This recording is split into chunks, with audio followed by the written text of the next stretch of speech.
My name is Meredith Wooten. I'm the director of the Center for Scholar Development here at Drexel, which houses the fellowships office. We're located on the ground floor of Disc Hall over there, the big, ugly 1967 building, if you ever want to come visit us. Today we're joined by some grad students and faculty who have experience applying for, receiving, and actually in reviewing for fellowships. So we're going to ask them a few questions to introduce themselves, but then open it up and have this be a conversation really about the role that fellowships can play in terms of your professional development, whether you see yourself ending up in academia or in industry or elsewhere, how you can think about gaining the skills that you need now. In terms of applying for these things, most of you will be applying for some sort of money or justifying yourselves to people who will be giving you money for the rest of your lives. Right, so it's really an important skill to start thinking about early on in your graduate career if you can. So I'm going to ask the panel to introduce themselves, and we'll get started. Hi, I'm Emily Laurier. I'm a fourth-year PhD student in the Biomedical Engineering Department. In the past, I've applied for a few fellowships, including the NSF GRFP. I applied for the Fulbright Fellowship and also the Whitaker Fellowship, and I received the Fulbright and Whitaker Fellowships, and I just completed those. I went abroad to the Netherlands for about 9 months, and I just came back in June. I'm Paco Sengaya. I'm a PhD candidate in the ECE department. Back in 2014, I won the NSF GRFP, and I've completed that stipend funding, and I'm kind of finishing up my research as we speak. So I'm Dave Goldberg. I actually just finished up as Associate Dean for Research and Graduate Studies. I just stepped down, so I have a lot more free time to talk to you folks. I am a faculty member in the Physics Department, and so I've written a lot of supporting letters for many fellowships and encouraged students to apply. Actually, for 2 years now, I've written enough letters that I sort of got bumped from the review committees because I had conflicts on pretty much every panel that I wasn't appropriate for. I also, to sort of round out, I run the undergraduate program in the physics department, so students who are coming up as seniors, I will frequently work with them if they're thinking about, especially the NSF Graduate Research Fellowship. And I myself was a recipient of the NSF Graduate Research Fellowship when I was in school many years ago. So I think to get us started, can you talk about sort of going the reverse direction? The experience of so you applied for GRFP and received that when you were back in school, but then presumably have continued to apply for funding throughout your career. Can you talk about sort of how you see those things as related or not? Yeah, I mean, I think one of the most important things that you will learn by writing one of these proposals, even if they end up not being successful, is getting in the habit of writing what it is that you are doing in a succinct, technical way that explains and makes the case for your research, right? And so that's an experience that you just need to practice again and again, because every grant proposal is based on the same basic structure. Other fellowship opportunities are based on the same structure. And quite frankly, even when you're writing papers, you've got the same basic idea of trying to be an advocate for the work that you are doing and getting others to be interested in it.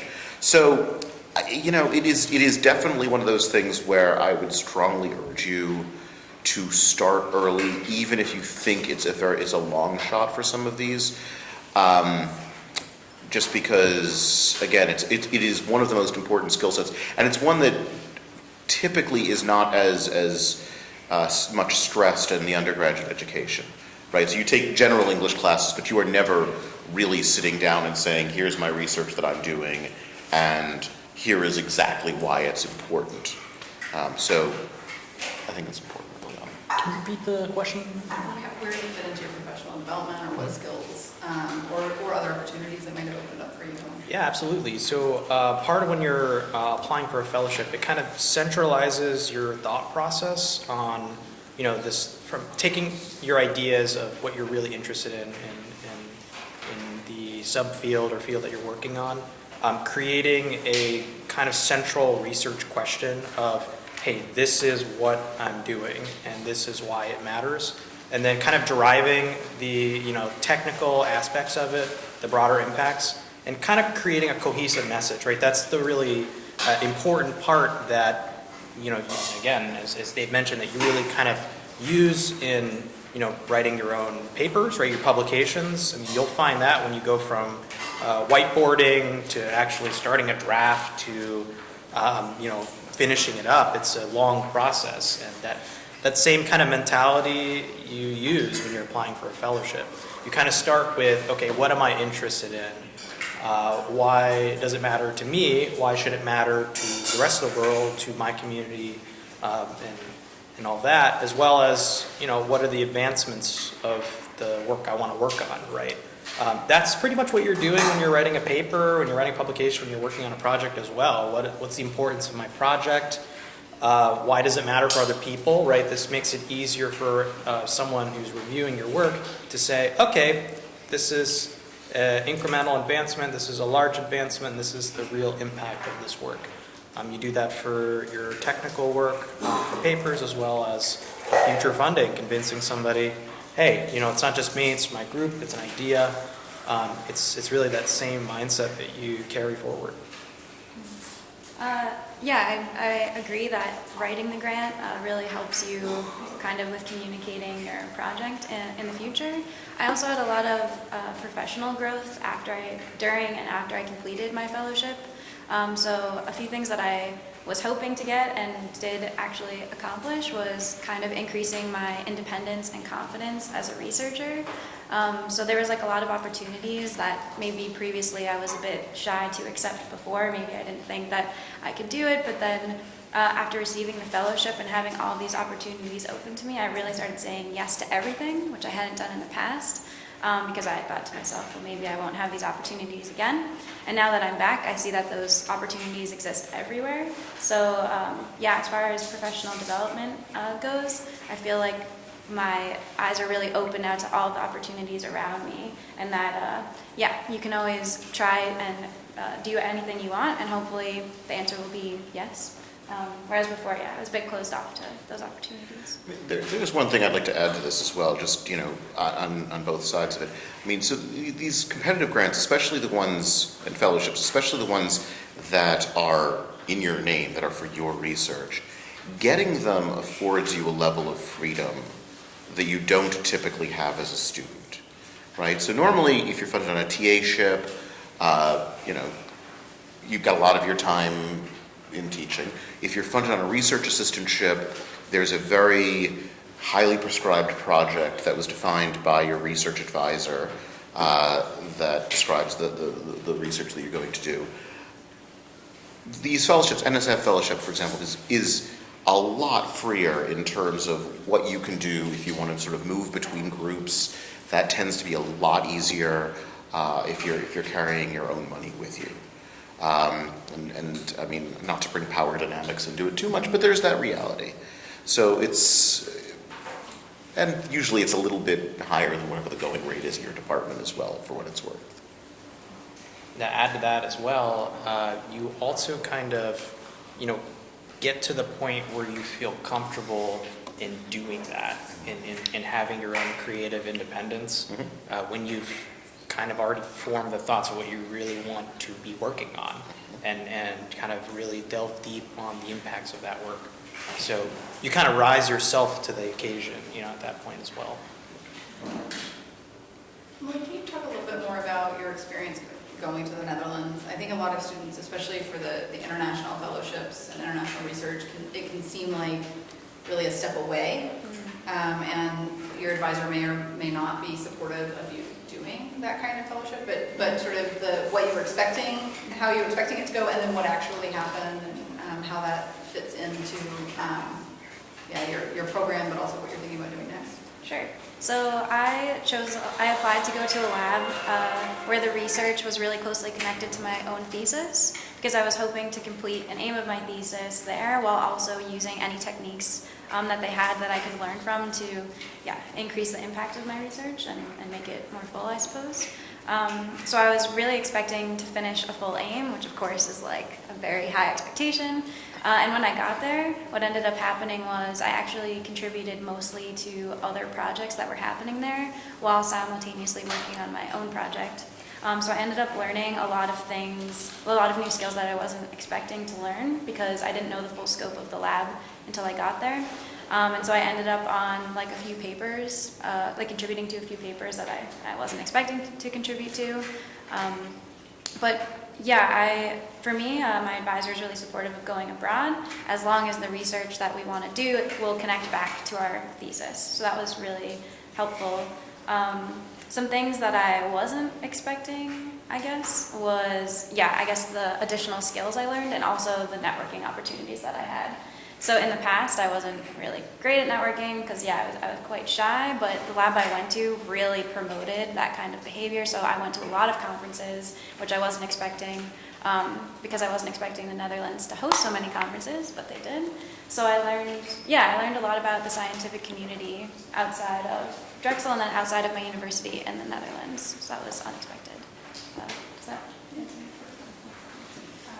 Can you talk about, Dave, how you perceive graduate student fellowships, both in sort of in your role as faculty, but also like in thinking about graduate admissions or hiring junior faculty? Does that play into? Graduate admission. So you guys are all graduate students here. We don't have any undergraduates. So you're all graduate students here. So it plays a little bit different role if you come to a university with a graduate fellowship under your belt, right? Because in many cases, it's just sort of automatic admissions at that point because you're free, but you're also very prestigious. You've proven yourself to these committees. But moving down the line, having a lot of these fellowships, besides the fact that they open up all of these experiences, it basically puts you sort of in a fairly elite group. It shows that you've got a fair amount of drive. It shows that you can actually follow through. One of the things in thinking about faculty appointments and postdoc appointments as well is you want to know that a student or now a PhD didn't just sort of follow the instructions that they were given adequately during their graduate education, that they were sort of carving out a piece of it for themselves, and this is a very good signifier. Now, obviously you could imagine a scenario where even that proposal was sort of dictated by the advisor, but that tends not to be the case. So, it's definitely going to sort of put you in the next level in terms of applying for postdocs and faculty positions down the line. And as I said, even applying for them really does help you. So, the NSF has, they list their honorable mentions. That's actually a big deal, and something worthy of being in your CV, even though it doesn't come with money. So, Can you guys, I don't know to the extent to which you did sort of scaffolded any experiences, but so we tend to talk about these very large fellowships, the sort of 3-year NSF, which are fantastic, but they're all sorts of smaller opportunities that are externally funded. Did you apply for any of those before applying for a large fellowship, or can you talk about how you've tried to combine opportunities over time? Well, I guess I haven't ever applied to smaller fellowships because, I started off by hoping that I would get the Whitaker and/or Fulbright. But I work with some students who have done smaller international opportunities, so applied for smaller grants where they only went away for 3 or 4 months. But it seems that they had almost like the exact same experiences as me, just on a shorter time span, so maybe they didn't get to take advantage of all the opportunities you would have if you went away for a longer period of time, or if you had a grant that was for a longer period of time. But still, the same kind of opportunities are there. So I think they're still incredibly advantageous. For me, one thing I guess that I should have mentioned before too, one thing that came out of me doing these experiences was now I feel like a member of a very large community of people who study abroad, whether it's Americans who go abroad or whether it's people within Europe who work between different countries. You're not just part of the community in your own fellowship, you're also part of a much larger community of people who have applied to grants. and completed similar experiences to you. So even now, like when I go to conferences and things, if I notice someone has gone abroad and done an experience, now we have a lot of things we can talk about, and then maybe that would lead to even more collaboration. So it really, I think any kind of opportunity similar to the ones you've completed makes you a member of a cool community. Yeah, absolutely. So I've had a generally cookie cutter kind of fellowship with the GRP. There are a bunch of opportunities that I did kind of float an idea about pursuing. So I know that they have Grip and Grow, which are connections with industry as well as government labs. And this really kind of helps you out because it gives you a leg up on trying to establish connections to peers that you don't know yet, to future peers, to industry partners, to these excellent researchers in government labs. That it may be much more difficult to kind of just reach out, through LinkedIn or send them an email cold for them to actually get back to you and take you seriously. So there are a lot of opportunities connected to these fellowships, not just applying to them, but when you're in them, that can really just grow your overall experience as your grad student. Do you have any sort of thoughts about scaffolding? Like Well, I mean, so the one case is Matt Parsons, right? You know him, right? So he got a Fulbright, am I remembering correctly? This student was an honorable mention for Goldwater. He applied for Fulbright once, did not get it, applied for Fulbright the second year on the same project, received it, Yeah. applied for GRFP while it was on Fulbright, got that. Right. Yeah. So this was a former student of mine. So he was an undergraduate here, but now he's University of Illinois. Illinois. Thank you.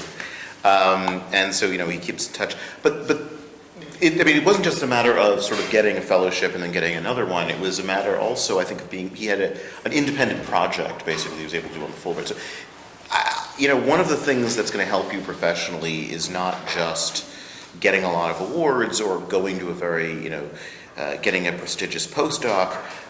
Frequently, sort of having a breadth of experience and having worked on multiple different projects is actually going to be pretty helpful in,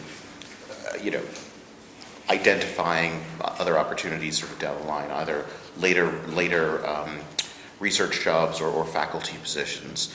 Having more than just, this is the one lab that I worked in and we got these 5 papers out. So if there's this one-off project that was sort of your own design, that can really sort of enhance your opportunities. I think that's the sort of thing that's done for him. Well, I think what's really exciting about the Matt Parsons example is he's a student who had this goal of Yeah. working at Eater his whole life, right? It was like, this is the thing that I want to do, and was able to do it through Fulbright and realized that wasn't what he wanted to do his whole life, right? So he was able to do it in a kind of low-stakes way. It gave him this sort of breadth of experience, but then he shifted his focus in graduate school rather than finding that out midway through a dissertation. Right. I have another example, I guess, of how when you get a fellowship, you also have opportunities to join other communities, kind of like Absolutely, what yeah. you're saying.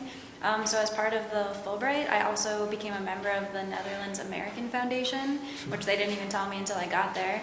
But that's more of a political group where they take, Fulbrighters, but then other Americans and Dutch people who travel between the countries to do research.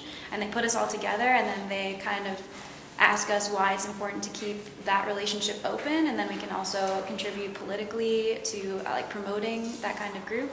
So it's kind of totally different than my research, and I went on the Fulbright, but then I accidentally became a part of that group. And I'll be a part of that group as long as I want to be, even after my fellowship ended. So that's kind of like a divergence from why I went there, but it was still a really cool experience, and yeah, so. Can you speak really briefly about the Whitaker seminar that you may or may not end up planning? Oh yeah, so also the Whitaker fellowship is now ending because I guess they ran out of money, but there's a small amount Well, of... it was intended to spend Yeah, down, it yeah. wasn't an endowment. Yeah. Sure. And so they have some extra money left over, and they offered alumni of the Whitaker to submit proposals to create events or activities where you're promoting the original intent of the Whitaker, which is promoting biomedical engineering research internationally or nationally. So because I had this experience, we're trying to create a seminar series here at Drexel and for the surrounding universities in Philadelphia to bring our advisors and our like PhD colleagues from abroad or postdoc colleagues from abroad to come here and talk about why international research experiences, specifically in biomedical engineering, are really important. And there are also some other people applying for the same extra money where they want to then take some students abroad perhaps, but kind of keep the message going. So yeah, even after the fellowship that you complete, you still have all these really cool opportunities you can take part in. So I think we're going to open it up. If anybody has any questions for anyone on the panel? Chatty audience. So you guys are here. What are you hoping to find out by being here? So I think, if I'm correct, most of the panel is more like science-based. What if we are more interdisciplinary? So like there's a bunch of us here from the Executive Master Public Health Program. So I think that we're all working already. I think that we're either looking to advance in our careers or switch into public health leadership. So what about fellowships that are more geared towards maybe management or funding for doctoral education? Sure. So I mean, anytime we do a panel, right, it's really difficult because of how many schools and programs there are. But certainly there are fellowships in any discipline. I don't know if any of you have received grants or fellowships or done programs through your professional associations or. No, but I know when I was on the Fulbright, a lot of my Fulbright colleagues weren't in science at all. So some of them, for example, one was an immigration lawyer, and she wanted to learn about immigration law in Europe. So she took a master's course on that while she was there. And I'm sure like you could do something like that with public health, I think.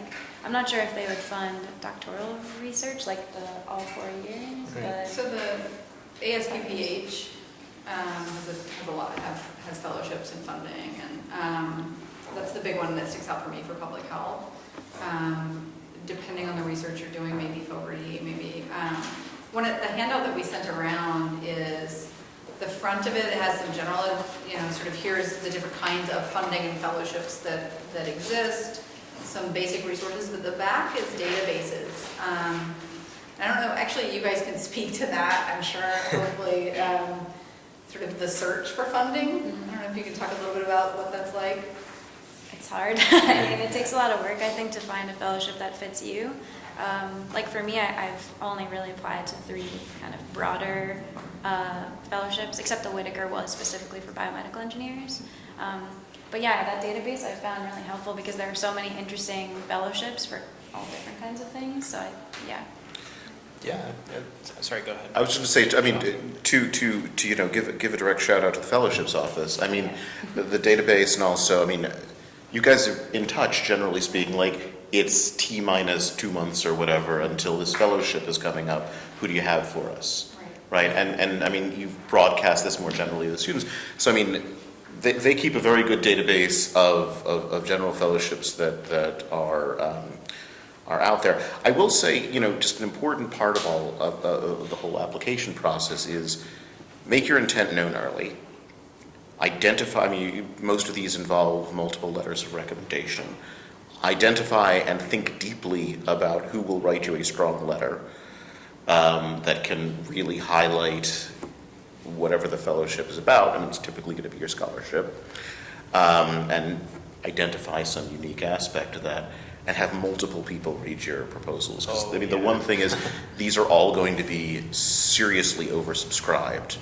I don't know what the oversubscription. Well, 50,000 people applied for JRP this past year. And yeah, so they're going to be seriously oversubscribed, which means you want it to read well. But yeah, as far as identifying, I think I do not know that I've ever found one that you guys didn't already have in your list, but but obviously, you folks know how to use search engines as well as anyone. That's a start. And the research office also maintains a list of upcoming opportunities, although I don't know that they always, it's incomplete. It doesn't always include fellowships, but it will include things that could fund you kind of like a fellowship, like GK12 or something else that's primarily aimed at funding students. Right. Yeah. The database seems to be pretty Big Ten. It kind of covers not just science and engineering, but Yeah. kind of all over the place. And not just that, it's large fellowships as well as kind of like one-off grants and things to kind of go abroad, to not just go abroad, to do a small project, maybe just something a little bit outside your discipline, but something that you're interested in, maybe has a kind of other connection to the career goals that you want to kind of pursue. Yeah, just peruse.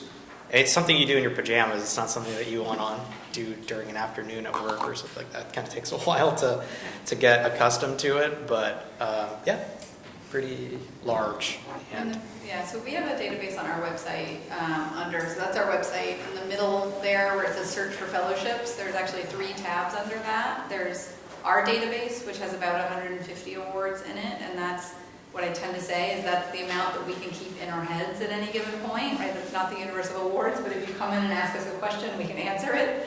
So that's about that. And Emily, who's sitting right here as a fellowships advisor in our office, does a fantastic job of keeping that up to date.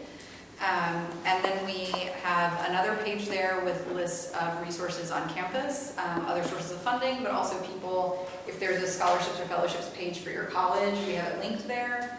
And then we have external databases, and most of those are listed on the handout that we sent around.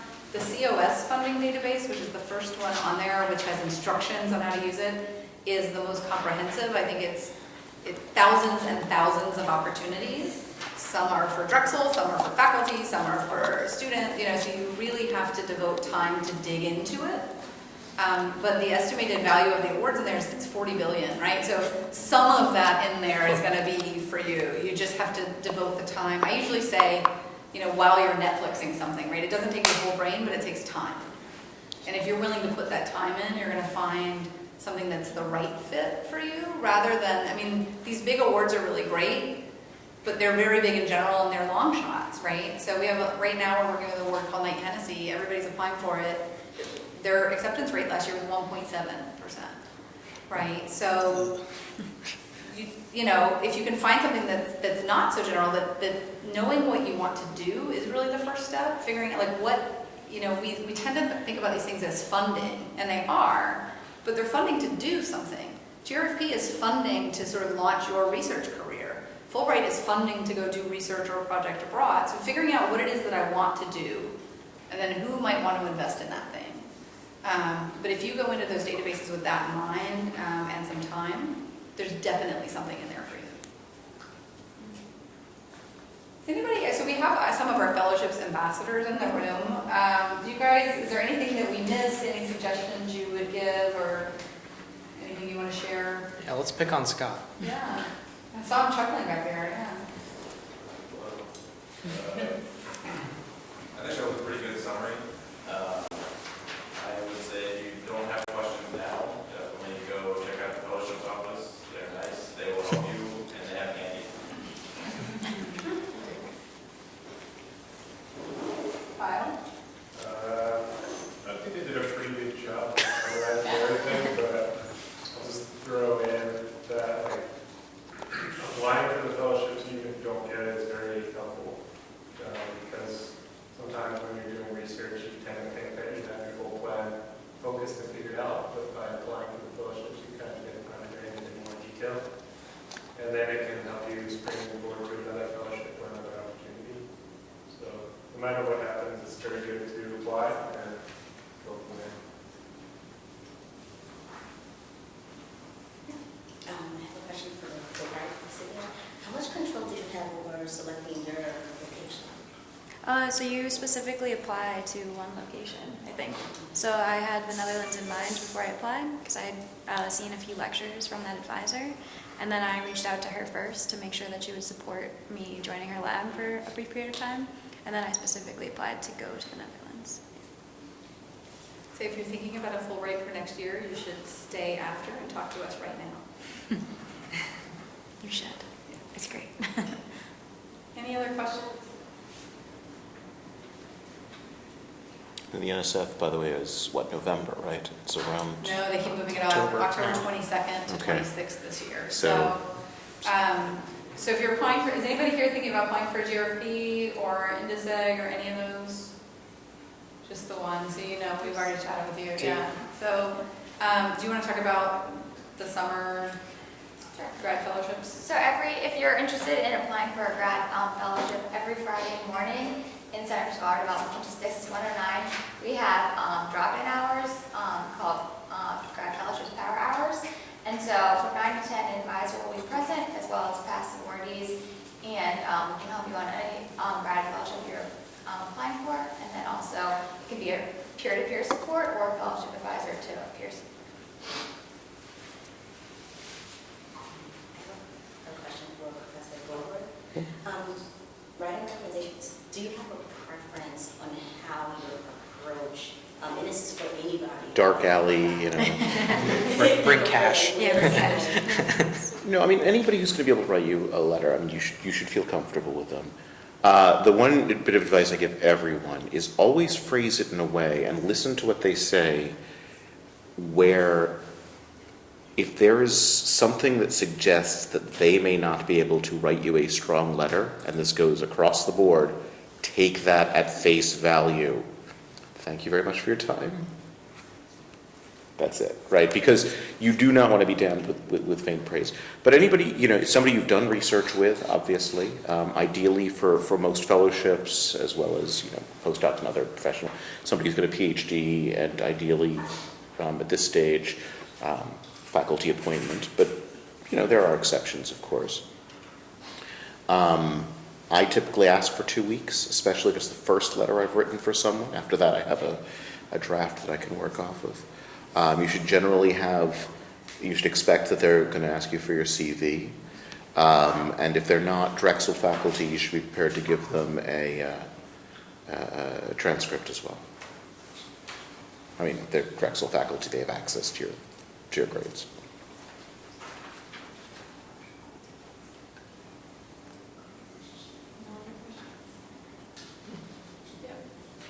How do you address balancing, like, covering the technical merit of what you're doing to an audience who might not actually have, like, background in that specific subdiscipline? It's a great question. It's an age-old question, really. Yeah, I struggled a lot with this because for the Fulbright specifically, you don't want to use any jargon, or they're not really interested in like the science necessarily, more in how you're going to benefit from the experience and how you're going to act as an ambassador. So it's more like the humanities side, I guess. Or so the fellowships office helps me so much with that, of like how to make it clear what you're doing and why you're passionate about it, but it's maybe sometimes not so important with like the experimental details about it. And then for me, I also had a lot of friends outside of my field.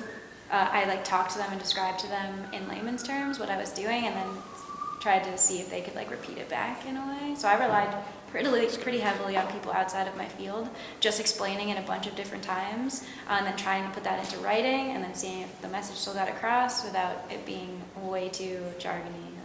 So that's how I tried to do that. I think that makes the most sense. So I think you had your hand raised for GRFP, right?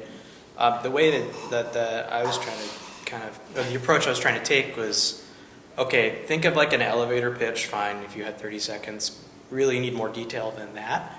But it's very similar to what Emily was saying, is that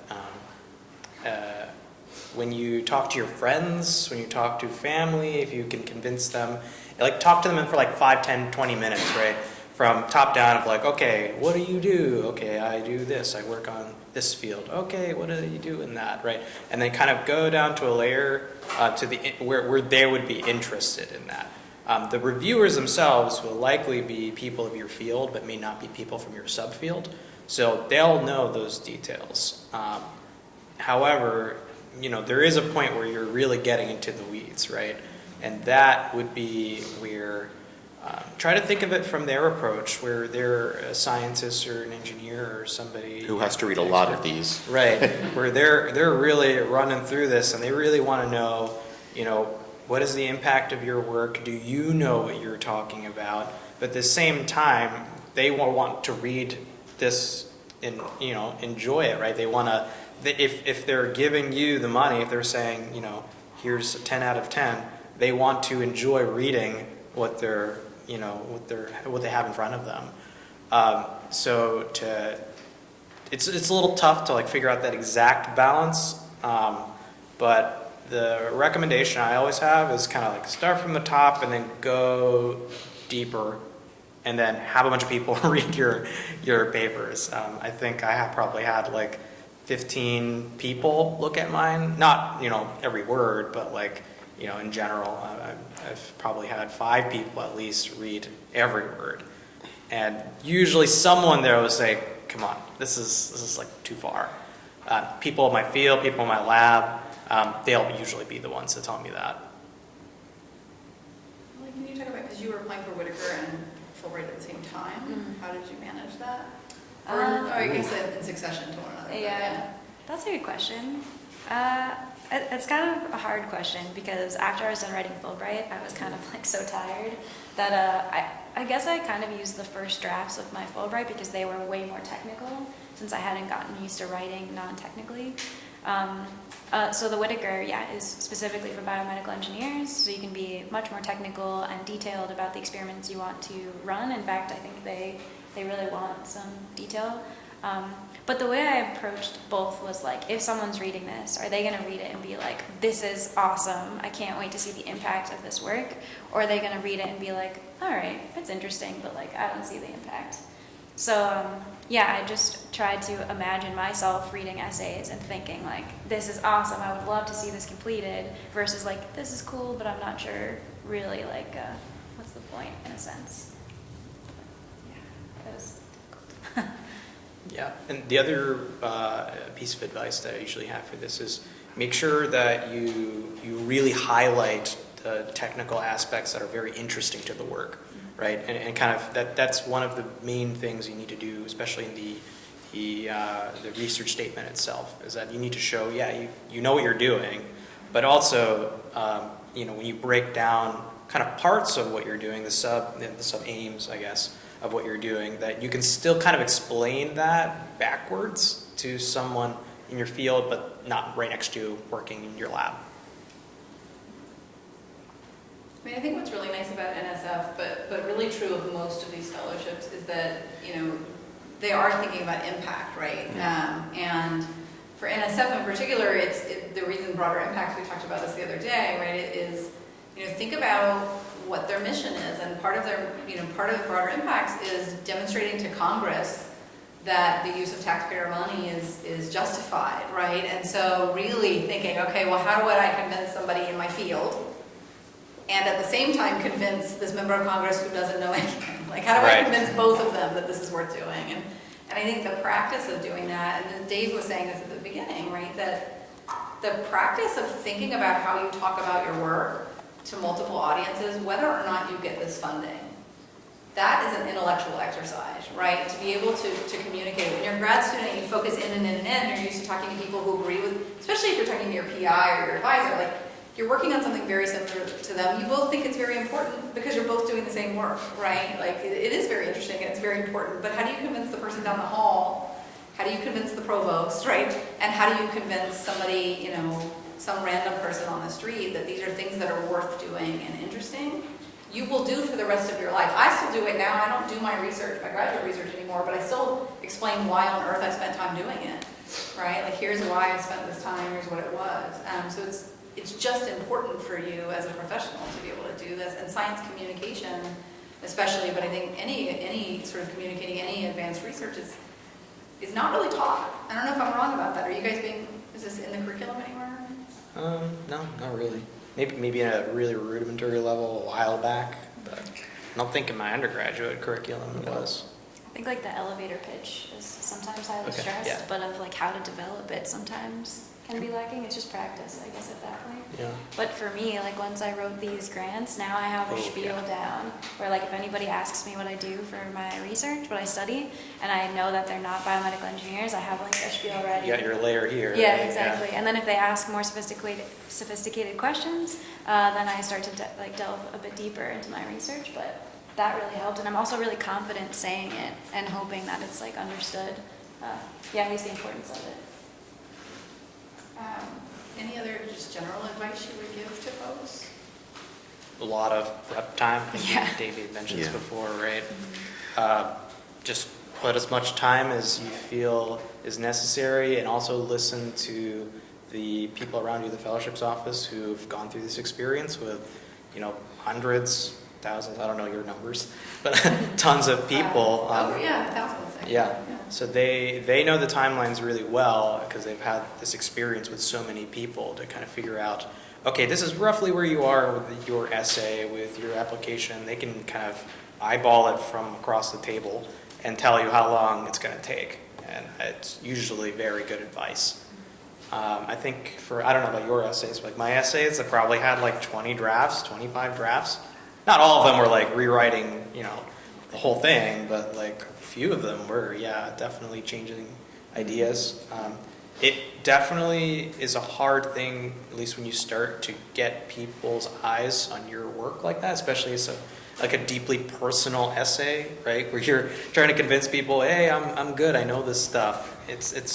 It's hard to hear that from your peer that this essay that you wrote doesn't do that very well. And you should really think about another story or another example or another anecdote or add another aim to your research statement because it wasn't very convincing.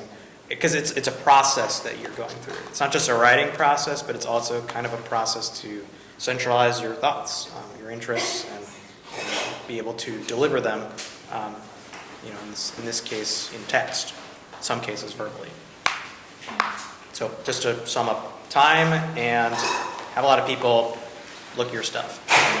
And then one thing I would add to that, because when you're writing these grants, usually you're taking classes at the same time or you're doing other research at the same time. So for me, grant writing can be a bit taxing because you want to work on it every day, you want to take all this time to do it. So for me, it was really helpful to remain confident in why I thought this research was important, and then remember why you're really passionate about applying to this grant. Because it can take months and you're working on a bunch of other stuff. So that was helpful for me to just keep reminding myself, like, this is awesome, I'm really excited to do this, I'm passionate, and I'm going to try to portray that in these essays. The only thing I would just sort of like to echo and jump on is, so you were talking earlier about, the whole broader impact statement. Broader impact, the NSF has definitely made a transition in the last 10 years toward really emphasizing broader impact. Honestly, in most of their grants and most of their fellowships, I would say 10 years ago was they checked it. They basically, you did or you did not. If you didn't, they'd return it. But other than that, it was not going to be the thing that really got you funded or did. I think that has made a big transition, and I think that's something to really think about. The other thing to realize is that this structure of, your science, talking specifically about the NSF, your science and your broader impact, that's the exact same structure as a regular grant proposal going on. So once you've sort of gotten that, I hate to say formula, but formula sort of down, I think it really is going to help you sort of package your work. Is there anything you guys would say, and then I think we're about out of time, but for students that are thinking about doing this maybe down the road, just in order to prepare themselves, our advice is usually start small, like apply for a travel grant, an ITA, do something else so that when you're applying for a giant grant, certainly don't wait till you're faculty to start applying for grants, get used to justifying yourself and talking about yourself at the lowest stakes you can and build, but other advice in terms of how they can situate themselves to be more competitive? I would just think about your work, why you enjoy what you're doing, right? That's kind of where it starts, right? Before you convince someone else to give you money to do it, you got to make sure that you convinced yourself that you buy into your work. You can just spout out 3 reasons or 10 reasons or 50 reasons, maybe not 50, but 10 reasons as to why you're, in where you are and what you're doing. And then it kind of just branches off from there. Every thought from there. I would say, if you're thinking about doing it in the future, I would say, why are you doing it in the future? Why not do it now? You are all graduate students, you are all already researchers. The nice thing about all of these things being long shots is that all of them are long shots. They're going to be long shots this year, they're going to be long shots next year. If there's something available and you are eligible for it, you should write a proposal. I thought also going to conferences and presenting your work is very helpful because if you do like a poster presentation, you're usually kind of defending your work sometimes as to why it's meaningful and why you're conducting it in a certain way. And for me, like repeatedly doing that helped me build my confidence up a little bit about the importance of my research and then also how to communicate that. So that was really helpful. But I agree about the future, yeah. I mean, I think the other nice thing, I mean, sort of related to the long shot, the advice that I would give is don't get discouraged if you apply for something and do not get it. I mean, that's what the advice for faculty, for NSF and NIH grants, right, is you will not get the first one that you apply for. You get feedback and then you apply for the second one. So rejection is built into the system. So, apply if you're, don't put all your eggs in one basket. If you're applying for one thing, this is Emily had the really nice, so the fortunate situation where she applied for two things thinking, well, maybe I'll get one and then got both, and that's fantastic, right? And shocking. Right, and like that's the situation you want to be in. We had another student who applied for the most competitive Fulbright grant at Whitaker, and we thought, I was like, well, you can apply for this Fulbright thing, but we're gonna apply for Whitaker as a backup. Didn't get the Whitaker, got this insane Fulbright grant, right? So you don't know. It is a long shot, you might get it, but if you don't, right? Just you've gained all of these other things through the process, so don't get discouraged, and certainly don't stop at that point. If you applied for something and did not get it your first year, don't stop there. Would be my last piece of advice. All right, well, we're gonna wrap up then. Thank you guys for coming out. I'm sure these guys will stick around for a couple more minutes. We're not quite 1 o'clock if you want to ask a question you didn't feel comfortable asking in the group. But thanks for coming. Very impressive, very impressive.